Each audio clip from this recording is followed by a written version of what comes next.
Hi. ಅನುಭವ ಹಾಗೂ ಅನುಭಾವ.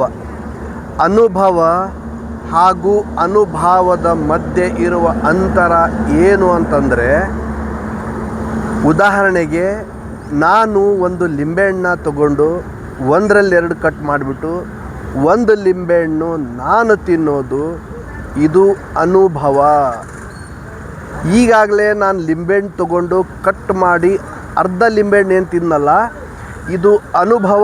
ಆದರೆ ನೀವು ನೋಡ್ತಾ ಇದ್ದೀರಲ್ಲ, ನೀವು ಲಿಂಬೆಹಣ್ಣು ತಿಂದೇ ಹೋದರೂ ನಿಮ್ಮ ಬಾಯಲ್ಲಿ ನೀರು ಬರ್ತಾ ಇದೆ. ನೀವು ಲಿಂಬೆಹಣ್ಣು ತಿಂದೇ ಹೋದರೂ ನಿಮ್ಮ ಬಾಯಲ್ಲಿ ನೀರು ಬರ್ತಾ ಇದೆ ಅಂದರೆ ಇದು ಅನುಭವ. ಅನುಭವ ಹಾಗೂ ಅನುಭಾವದ ವ್ಯತ್ಯಾಸ ಇಷ್ಟೇ. ಒಬ್ಬರ ಜೀವನದ ಸಂದಿಗ್ಧ ಸ್ಥಿತಿಯಲ್ಲಿ ಅವರಿಗೆ ನಾವು ನಿಲ್ಲೋದೇ ಅನುಭವ.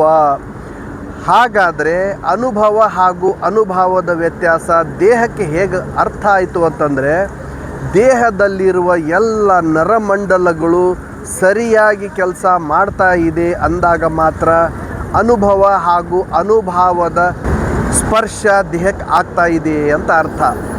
ಅನುಭವ ಅನುಭಾವದ ಸ್ಪರ್ಶ ದೇಹಕ್ಕೆ ಆಗಬೇಕಾದ್ರೆ ಹೇಗೆ ನರಮಂಡಲಗಳು ಸರಿಯಾದ ಕೆಲಸ ಮಾಡ್ತಾ ಇರಬೇಕೋ, ಪ್ರತಿಯೊಬ್ಬ ಮನುಷ್ಯನಲ್ಲಿ ನರಮಂಡಲಗಳು ಸರಿಯಾಗಿದ್ದರೆ ಮಾನವೀಯತೆ ಮೆರಿಬೇಕು, ಮಾನವೀಯತೆಯ ಮೌಲ್ಯನ ಎತ್ತಿ ಹಿಡಿಯೋ ಕೆಲಸ ಆಗಬೇಕು. ಧನ್ಯವಾದ.